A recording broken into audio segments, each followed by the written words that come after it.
Today வந்து நெல்லிக்காய் ஊறுகாய் செய்ய போகிறோம். அதுக்கு ஃபுல்லாக முத்தன நெல்லிக்காய் மீன் பழுத்த நெல்லிக்காய் எடுக்கக்கூடாது, ஓகேங்களா? பாதி வந்துட்டு உடனே நம்ம பறிச்சிக்கலாம், இல்லை பிஞ்சா கூட பறிச்சிக்கலாம்.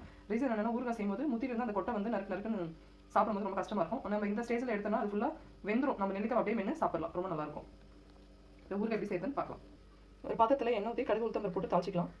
இப்போ பொரிஞ்சு வந்துச்சு, இந்த ஸ்டேஜில் நம்ம நெல்லிக்காய் ஆட் பண்ணிக்கலாம். நெல்லிக்காய் ஆட் பண்ணோடனே நம்ம பெருங்காயத்தூள் ஆட் பண்ணிக்கலாம் கொஞ்சம். இப்போ சால்ட்டும் மிளகாய் தூள் ஆட் பண்ணிக்கலாம். நல்லா கிளறி விட்டுக்கலாம். ஹை ஃப்ளேமில் வைக்காமல் கொஞ்சம் குறைச்சி வச்சுக்கோங்க, நல்லா வேகட்டும். நெல்லிக்காய் வந்து நல்லா வெந்துடும். அவ்வளோதான், ஃபுல்லாக வெந்து ரெடி ஆகிடுச்சு. பார்த்தீங்கன்னா தெரியும், கம்ப்ளீட்டாக வெந்துருச்சு. பார்த்தீங்கன்னா தெரியும்.